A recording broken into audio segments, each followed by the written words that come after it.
चलिए सुनो भैया, आज हम स्टार्ट करने वाले हैं क्लास आप लोग का 12th में एक्सरसाइज आपका 7.3 चल रहा है, ठीक है ना। सवाल नंबर हम लोग 11 तक कर लिए थे, आज हम 12 को करने वाले, ठीक है ना। 12वां क्वेश्चन ये कहा जा रहा है कि इंटीग्रेशन की फॉर्म में लिखा जा रहा है क्या sign square x upon 1 plus cos x into d x. अब यहाँ इसको करने के दो तरीके हैं। एक तो सबसे साधारण तरीका ये बन रहा है क्या कि यदि आप यहाँ से जो हमारे पास साइन स्क्वायर एक्स लिखा जा रहा है इसको मैं सरसमीका के नियम से लिख सकता हूँ क्या क्या इनके स्थान पर 1 माइनस कॉस स्क्वायर एक्स लिख सकते हैं क्या आप? क्योंकि फर्स्ट और सेकंड का आपने पढ़ा होगा sine square x plus cos square x equal to 1 होता है। तो साइन स्क्वायर एक्स अगर वैल्यू निकाला जाए तो 1 माइनस कॉस स्क्वायर एक्स होगा, बटे में आपका 1 प्लस कॉस एक्स लिखा जा रहा है। सेम उसी प्रकार नोट कर लीजिए आप। और यहाँ देखिएगा 1 का अगर स्क्वायर कर दूं तो ए स्क्वायर माइनस बी स्क्वायर बन जा रहा है। इन्हें आप लिख सकते हैं क्वेश्चन में आपका 1 प्लस कॉस एक्स बनेगा और एक क्वेश्चन में आपका क्या बनेगा 1 माइनस कॉस एक्स बनेगा।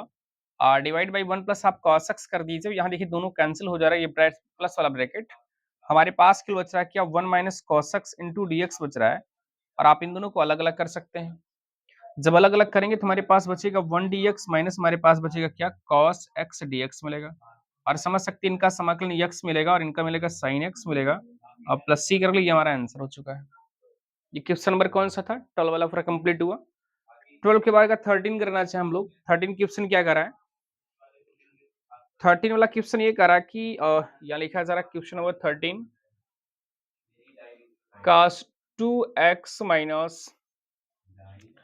cos 2 अल्फा अपॉन में और cos x माइनस आप लिख सकते हैं cos अल्फा लिख सकते हैं, ठीक है ना। इसको भी हल करने के दो तरीके बन सकते हैं। जैसे यहाँ पर हमने देखा एक तरीका और एक तरीका ये भी लिख सकते थे क्या मैं यहाँ cos 2 थीटा यूज कर सकता था और या फिर 1 प्लस cos x के स्थान पर लिख सकता था क्या 2 cos स्क्वायर x लिख सकता था।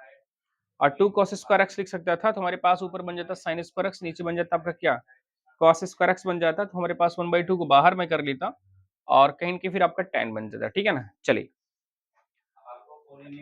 अगर हमारे पास यहाँ लिखा जा रहा है cos 2x minus cos 2 alpha upon में cos x minus sin sorry cos x minus cos alpha लिखा जा रहा है। तो यहाँ अगर आप इनको तोड़ना चाह रहे हैं तो देखिए cos 2 थीटा के फार्मूले को तोड़ सकते हैं आप, है ना। अब आपको लग रहा है कौन सा फार्मूला है तो आप पहला ही फार्मूला cos 2 थीटा का लगा दीजिएगा क्या। cos 2 थीटा का पहला फार्मूला होता है क्या अगर हम cos 2x की बात करें इनके स्थान पर लिख सकते हैं आप cos स्क्वायर एक्स माइनस आप sin स्क्वायर एक्स लिख सकते हैं। वैसे भी कुछ कटने वाला है क्या? नहीं कटे क्योंकि यहाँ cos अल्फा करके। तो आप कटाने का प्रयास मत करिए। अब ये प्रक्रिया तो हमारे लिए ज़्यादा बेहतर नहीं पड़ रहा है। आप एक काम करो, cos 2x का जो फार्मूला हमें यहाँ रखना है वो रख देना है क्या 2 cos स्क्वायर एक्स अगर मान लिखते 2 cos स्क्वायर एक्स माइनस 1 लिखते हैं क्योंकि cos 2x स्थान भी लिख सकते हो, माइनस से माइनस कर लीजिए और यहाँ भी वही चीजें छोड़ दीजिए आप। वही तोड़ेंगे तो हमारे पास होगा 2 cos स्क्वायर अल्फा होगा यहाँ थीटा मान अल्फा करके और माइनस 1 कर लीजिए आप। डिवाइड बाई जैसे लिखा जा रहा है cos x माइनस हमारे पास cos alpha into d x. इनको उसी प्रकार लिखते हैं। देखिएगा यहाँ पर हमारे पास 2 cos स्क्वायर एक्स माइनस 1 और माइनस गुण अंदर होगा तो minus 2 cos square alpha minus minus plus 1 होगा। बटे हमारे पास cos x माइनस क्या मिल जाएगा cos अल्फा मिलेगा। ये प्लस 1 से माइनस 1 कैंसिल हो जाएगा। इन दोनों में से 2 को बाहर कर सकते हो। 2 बाहर करने पर बचेगा cos square x minus cos square alpha बचेगा और बची हमारे पास cos x माइनस हमारे पास cos अल्फा बना। आप देख सकते हो सूत्र बन रहा है a square minus b square बन रहा है। तो इनके स्थान पर मैं लिख सकता हूँ क्या 2 आप बाहर किए पहले से ध्यान दीजिएगा। इनको लिख सकते हैं कोष्टक में आप cos x plus cos alpha करके और एक क्वेश्चन लिख सकते हैं cos x minus cos alpha करके ब्रैकेट क्लोज। डिवाइड बाई आपका लिखा जा रहा है क्या जैसे लिखा जा रहा है cos x minus cos alpha उसी प्रकार छोड़ करके देखिए ये दोनों कैंसिल हो सकता है क्या। जो हमारे पास बच रहा है उनको अलग अलग कर दीजिए आप। तो अलग अलग करेंगे तो हमारे पास cos x dx एक में कटेगा और एक में कटेगा हमारे पास क्या cos alpha into d x मिल।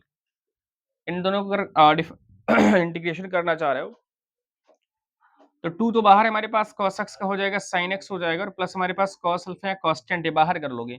जब cos अल्फा कॉमन कर लो कॉमन करे बाहर कर लो बचेगा 1 dx और उसका डिफरेंशिएशन x के रिस्पेक्ट में x मिलेगा। आप प्लस से ऐड कर लो मैं लिख सकता हूँ क्या 2 cos x plus 2x cos alpha अब प्लस सी ये आपका आंसर हो जाएगा क्वेश्चन नंबर 13 का। तो इसे आप नोट करिए और क्वेश्चन नंबर फिर इसके बाद अगला देखते हैं हम लोग। सेकंड चलिए सवाल नंबर 14 देखते हैं हम लोग क्या लिखा है सर इंटीग्रेशन में cos x minus sin x upon 1 plus sin 2x तक लिखा जाएगा, ठीक है? करना क्या है यहाँ चीज़ है, अगर मैं इंटीग्रेशन में यहाँ पर sin x cos x minus sin को उसी प्रकार लिखूँ डिवाइड बाई 1 जो लिखा है जरा 1 को मैं तोड़ना चाह रहा हूँ। 1 को तोड़ना चाह रहा हूँ sin square x plus cos square x इसके स्थान पे लिख सकते हो क्या? 1 के स्थान पे लिख सकते हो क्या? sin स्क्वायर x प्लस आप cos स्क्वायर x लिख सकते हो, प्लस में आप sin 2 फार्मूले को समझ सकते हैं sin 2 थीटा का। यहाँ हो जाएगा 2 sin x इंटू क्या हो जाएगा? cos हो जाएगा। और आप देख सकते हैं हमारे पास यहाँ जो अंश वैल्यू लिख रही है वो क्या है cos x minus sin x divide by हमारे पास इसके स्थान पर लिख सकते हैं फार्मूला बन रहा है a स्क्वायर धन b स्क्वायर धन 2ab। ये क्या बन रहा है क्या आपका sin x plus cos x का होल स्क्वायर लिख सकते हो।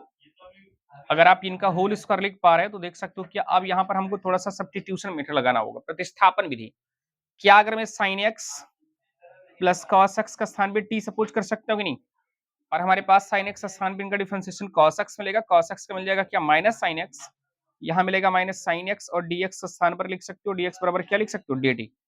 अब आ जाओ क्वेश्चन में, क्वेश्चन हमारा ये कह रहा है इनके स्थान पर मैं लिख सकता हूँ क्या dt, dt upon T square कर सकते हो क्योंकि हमारे पास इनके स्थान पर आपने t सपोज किया है और यहाँ t लिखेंगे स्क्वायर लिखा है टी स्क्वायर लिख सकते हो, ठीक है ना। इनका अगर मैं इंटीग्रेशन करना चाहूँ इनका इंटीग्रेशन क्या बन सकता है, टी स्क्वायर ऊपर जाएगा टी स्क्वायर माइनस टी पर माइनस टू होगा, एक्स पर एन करेंगे तो हमारे पास मिलेगा 1 अपॉन माइनस पे टी करके मिलेगा, प्लस सी कर लीजिए और टी की वैल्यू यहाँ पुट करना चाहोगे तो मिलेगा हमारे पास क्या माइनस पे 1 अपॉन मिल जाएगा sine x plus cos x जो आपने लिट किया था और प्लस सी कर लीजिए, हमारा आंसर हो चुका क्वेश्चन नंबर 14 का। 14 के बाद 15 करने वाले हम लोग हैं। 15 क्वेश्चन में क्या कहा जा रहा है 15 वाला क्वेश्चन ये कह रहा है कि आपके पास tan क्यूब 2x लिखा जा रहा है और इनटू में आपका जो है वो sec 2x लिखा जा रहा है। इस पे अवधि क्या कर सकते हैं, क्या मैं यहाँ पर sec x को sec x का डिफरेंशिएशन क्या होता है, sec x का अवकलन क्या होता है, tan होता है भाई sec x का क्या होता है, sec x अगर अवकलन करना चाहोगे क्या मिलेगा tan x मिलेगा, क्या मिलेगा sec x का अवकलन होता है sec x into tan x होता है। कंफ्यूजियावत है क्या बनेगा जी बताइए। ये हमारे पास क्वेश्चन नंबर 15 रहा, इनटू dx कर लीजिए। यहाँ देखिए कि अगर मैं tan को मान ले रहा हूँ क्या, अगर tan को t मान रहा हूँ tan x का डिफरेंशिएशन क्या होता है sec स्क्वायर x, बट यहाँ पर स्क्वायर नहीं लिखा जा रहा है। जब स्क्वायर नहीं लिखा जा रहा है उसके स्थान पे क्या लिख सकते हैं, और फार्मूला कौन सा लगाओगे आप, इनको आप ऐसे लिख दीजिए, देखिए इनको लिख दीजिए tan स्क्वायर x इंटू आप tan x लिख सकते हो कि नहीं, इंटू हमारे पास सॉरी x का स्थान में 2x लिखा जा रहा है, यहाँ भी आप 2x करेंगे, इसके बाद आप इंटू में क्या लिख सकते हो sec 2x इंटू dx लिख सकते हो। अब आप जो है यहाँ पर एक काम करिए, अब यहाँ ये कर सकते हैं क्या कि अगर tan x को मैं t मानूं तो tan का अवकलन क्या होता है sec स्क्वायर x होता है क्या, है ना। तो अभी भी नहीं बन पा रहा क्या, एक बार प्रयास करिए क्या बन पा रहा है बताइए। अगर हम लोग यहाँ देखना चाहें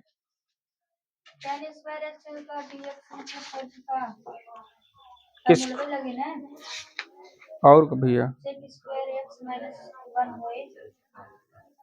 tan का sec स्क्वायर x होगा ना, तो अगर tan का sec स्क्वायर x मिल रहा है तो फिर हमारे लिए दिक्कत नहीं बन रहा है।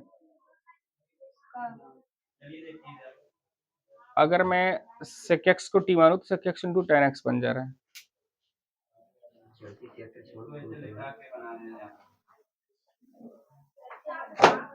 देखिए इंटीग्रेशन में अगर मैं इनको लिखना चाह रहा हूँ क्या sec स्क्वायर 2x माइनस 1 लिख सकता हूँ और इंटू में आपके पास tan 2x इंटू हमारे पास sec 2x लिखा है इंटू dx कर लो। ऐसा करने से क्या अगर मैं sec x को क्या मान लेता हूँ sec 2x को मान लेता हूँ t, अगर ऐसा कर रहा हूँ तो इनका जो डिफरेंशिएशन होगा वो क्या हो सकता है, वो हो सकता है sec 2x इंटू आपका tan 2x और dx बराबर dt बन सकता है। तो हमारे पास क्वेश्चन में आ जाओ, इनके स्थान पर आपने t मान कर रखा तो होगा T square minus 1 bracket close और tan 2x sec 2x into dx स्थान क्या लिख सकते हो dt। अब यहाँ करना चाहोगे अलग अलग कर लीजिए टी स्क्वायर dt और माइनस 1 dt बन जा रहा है। इनका समाकलन करना चाहोगे टी क्यूब अपॉन 3 और माइनस टी प्लस सी कर लीजिए। टी के स्थान पर आपने क्या माना है सेक 2x माना, यहाँ क्यूब है तो क्यूब कर लीजिएगा इंटू 2x बना अपॉन में 3 और माइनस टेन पुनः सॉरी टेन करे टी है टी का स्थान पे लिख सकते हो सेक 2x प्लस सी आपका आंसर हो सकता है। ठीक है ना, तो इसे आप नोट करिए। दो वाले वाला ना